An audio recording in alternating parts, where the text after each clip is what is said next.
Man of Reddit, what's the hardest thing to explain to women?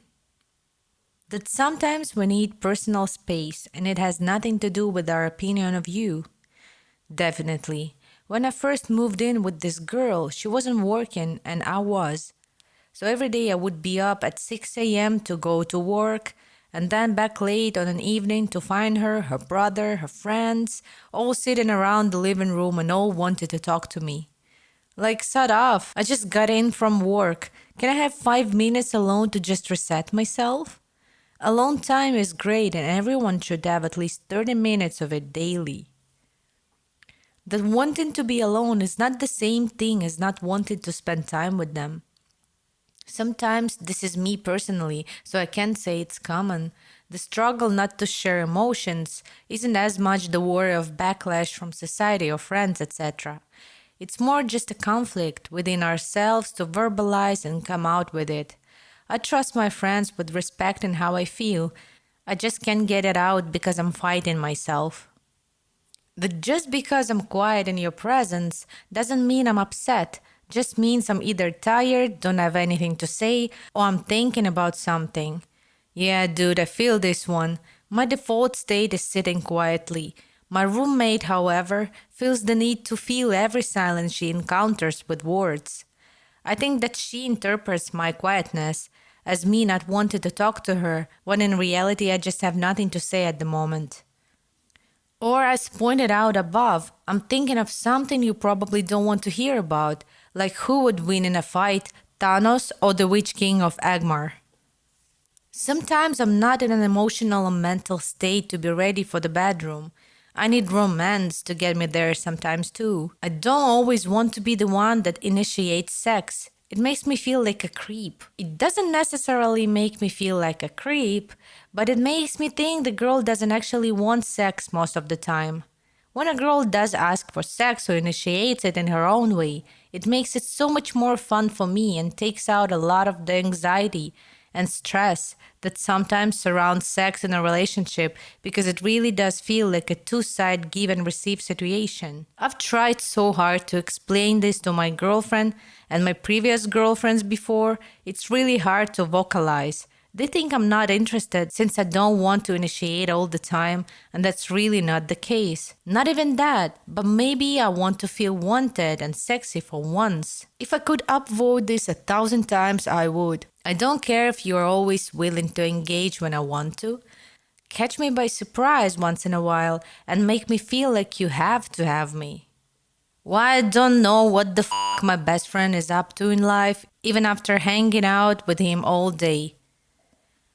I chat with my friends for an hour on the phone. We talk about video games, sports, etc. He's been my friend from high school, and we were best men in each other's weddings. So after the call, my wife says, "What's going on with his family?" "I don't know." "You didn't talk about his family?" "Look, I'm sure they're fine. If there weren't, he would have told me." Yeah, the whole no news is good news thing. Generally, I'm not interested in talking about things that 100% stayed as normal. That I'm simply not clairvoyant. You need to tell me what it is you really want. If you're disappointed in something, say so. I can take it as long as it's not number one. I'm okay with the classic "I'm fine" when you're not fine. That's kind of expected. But if you tell me not to call, I'm going to stop calling. If you secretly wanted me to call you, you shouldn't have said literally the opposite. I made a pact with my wife. I will ask once if everything is fine. If she says yes, I will treat her as everything is fine. If she says no, we can talk about it if she wants. This happened because she screamed at me that I didn't care about her problems. At the time, I asked her if she was fine. She said yes. I said, "Okay, wanna go to the brewery nearby?" And apparently nothing was okay. Sometimes we could use a hug. Or at least a high five. I have to constantly explain to my wife why my 2-year-old son is obsessed with his penis. I have to explain why he always wants to touch it and grab it when his diaper is off. She will never understand why our baby and his father share this habit. Oh, this made me laugh. I'm a mom and a grandmother, and boys are obsessed with ensuring A, that their penis is still there, B, amazed at how far they can stretch it, C, why does it get hard like that, D, I love my penis, look at my penis, best toy ever. So eventually, you have to tell them it is okay to love your penis and touch it and admire it, but you really cannot play with it so much out in public. Other people think it's weird, but they still do. I guess they learned the guy tricks to penis adjustment eventually. Both my sons were horrified for me when they realized I didn't have a penis. It was amusing. But just because I'm a guy doesn't mean I don't care. I've had women talk to me about guys losing their hair. He's a guy, so he doesn't care. I know a lot of guys who hate being bald or the fact that they're balding and their hair is thinning and hairline is receding. This idea that we don't care or don't care about our looks because we're a guy is ridiculous. I really hate how much hair I've lost. I mean daily, multiple times a day. Too clean for the hamper, too dirty for the drawer. That's why I put my cargo shorts on the floor. I have a spot in the closet hidden from a wonderful but short wife, where pens go for further use. This.